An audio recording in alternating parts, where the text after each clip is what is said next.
मैं बात करना चाहता हूँ इसके ऊपर, पता नहीं है कैसे होगा, पर जो इसके विजुअल निकल कर आते हैं तुम जब देखते हो, स्पेशली वो महाभारत टाइम के जब एंड आते आते जो सीन देखने को मिलते हैं, गजब उनका इतना खूबसूरत सा लगना कि तुम इस चाह में रहते हो कि थोड़ा और देखने को मिल जाए। और इसी वजह से जो मूवी का स्क्रीन टाइम था 3 घंटे का, उसका पता लग नहीं पाता कि वो कब में निकल जाता है, स्पेशली जब सेकंड हाफ शुरू हो जाता है कल के लिए, जब लोगों के अंदर वो ह्यूमैनिटी जागने लगती है। और वो सबके अंदर नहीं, केवल संभाला के लोगों के अंदर मरियम का माँ का इंतजार करना, मतलब दीपिका पादुकोण का। खैर इस पर आगे बात करते हैं, पर जो अपनी मेन हाईलाइट निकल कर आती है जिसे कि मैं खुद आगे बढ़ता हुआ देखना चाहता हूँ, वो महाभारत सागा, जिससे मूवी खुद स्टार्टअप लेती है। श्री कृष्ण और अश्वत्थामा की वो आपस की बात है, जब अश्वत्थामा उत्तरा पर ब्रह्मास्त्र चला देता है और उसके बाद की जो उनकी कन्वर्सेशन होती है आपस में, वो कहानी में बिल्डअप होती है कि रुको तुम्हें गूज़बम्प अभी और मिलेंगे। जब अश्वत्थामा श्री कृष्ण से कहता है कि चलाओ चक्र और खत्म कर दो मेरी जीवनशीला, और जब श्री कृष्ण कहते हैं कि नहीं तुम्हें अमर रहना है, तुम्हें मेरी प्रतीक्षा करनी है एक आखिरी युद्ध के लिए,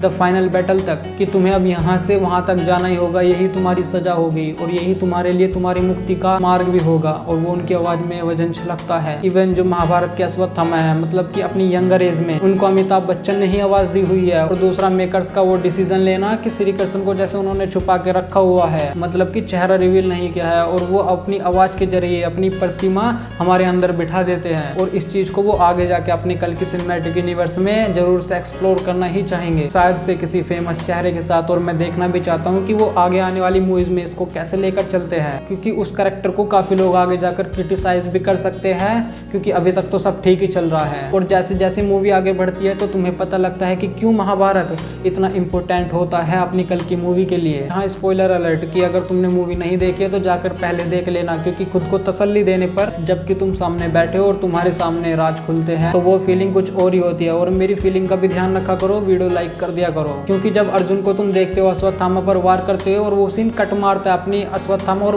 उस बच्चे की कन्वर्सेशन पर, कि जब अश्वत्थामा उस बच्चे को बताता है कि महाभारत युद्ध में मुझसे भी ताकतवर कोई था जो कि था अर्जुन, और विजय देवरकोंडा ही अर्जुन की भूमिका निभा रहे हैं। और वो लगता भी है कि हाँ बनता है। श्री कृष्ण आगे रथ पर बैठे हुए हैं और एंड आते आते जो मूवी में फाइट दिखती है अर्जुन और करण की, दोबारा स्पॉइलर अलर्ट बोल दे रहा हूँ क्योंकि अपना प्रभासी सूर्यपुत्र करण है मूवी में, और वो जब अपने विजय धनुष के साथ अर्जुन के सामने आते हैं और जो अर्जुन एंड कृष्ण जी की कन्वर्सेशन होती है आपस में, कि जब श्री कृष्ण जी अर्जुन से कहते हैं कि पार्थ तुम्हारे रथ पर 3 लोगों के कर्ता धर्ता बैठे हैं, स्वयं हनुमान जी है और तो और अग्नि देवता स्वयं तुम्हारे पक्ष में है, और फिर भी तुम्हारा रथ हिलकर थोड़ा पीछे हुआ, तो सोचो कि जो सामने योद्धा है वो कोई साधारण योद्धा तो बिल्कुल भी नहीं हो सकता। तो वो फीलिंग जो आती है, और वो किसी के लिए हो या ना हो, पर मेरे लिए काफी मायने रखती है, क्योंकि मुझे महाभारत में अगर कोई कैरेक्टर सबसे ज्यादा अच्छा लगता है तो वो है सूर्यपुत्र करण, जो कि प्रभासा मूवी में एंड में जब अश्वत्थामा से भैरवा फाइट कर रहा होता है तो भैरवा के हाथ में विजय धनुष लग जाता है, और जो उसके बाद कारनामा होता है वो तो कुछ अलग ही होता है। और वहाँ पोटेंशियल नजर आती है उस कैरेक्टर की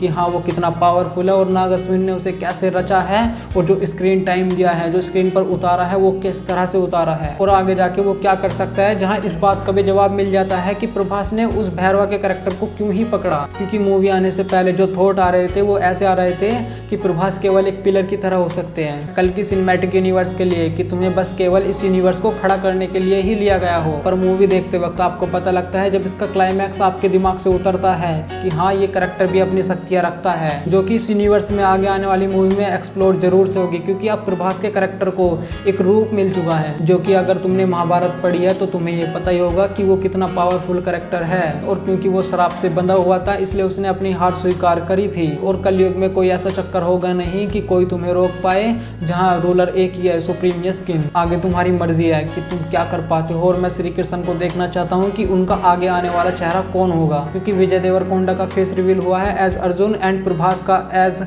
सूर्यपुत्र करण। जहाँ बात आती है श्री कृष्ण की तो वो समझ में आता है कि क्यों उनका चेहरा छुपा कर रखा गया है, बिकॉज ऑफ कल्कि, क्योंकि कल्कि को भी तुम्हें वो ही चेहरा देना है जो कि श्री कृष्ण का होगा, जिसके पीछे का रीजन सीधा सिंपल सा है कि कल्कि श्री कृष्ण का ही 10वां अवतार होने वाला है। उसके लिए कास्टिंग ऐसी चाहिए होगी जिसमें कि दोनों कैरेक्टर को प्ले करने की क्षमता हो। कंपेयरिंग कर लेना अपने कमल हसन से, ओ भाई साहब वो कैरेक्टर यस्किन का मूवी में जब उसे सुमिति के बच्चे के पोषण की एक बूंद मिल जाती है तो वो जब अपने फुल पोटेंशियल में उठता है और सीधा बोलता है कि अब मैं उसे ढूंढ कर लेकर आऊंगा सुमिति को, तो वो जो तुम्हारे अंदर भविष्यवाणी चलने लगती है कि बंदा यस्किन बैठे हुए ही अपनी आवाज से डरा दे रहा है तो आगे क्या ही करेगा, जबकि अब वो अपने पैरों पर खड़ा हो चुका है, गांडीव धनुष उसके हाथ लग चुका है। अब वो लेजर लाइट वाली लड़ाई नहीं, अब सीधा अस्त्रों से आमने सामने का मुकाबला होगा। इधर भैरवा और अश्वत्थामा आपस में लगे हुए हैं, उधर यस्किन पीछे पड़ा हुआ है कि मैं भी एग्जिस्ट करता हूँ और मुझसे ही तुम्हें लड़ना है। जहाँ यस्किन का पर्सपेक्टिव उस आने वाले बच्चे को जन्म लेने से रोकना है, सुमिति को मारना है, क्योंकि उसका काल वो ही है, कल की ही उसे खत्म करेगा। और कल की मूवी ही इतनी खतरनाक हो जाती है अपने फर्स्ट हाफ को हटाकर, जब सेकंड हाफ में ये एंट्री मारती है, वो अश्वत्थामा वर्सेस अश्वत्थामा या फिर भुज्जी का वो डॉग जैसा बन जाना,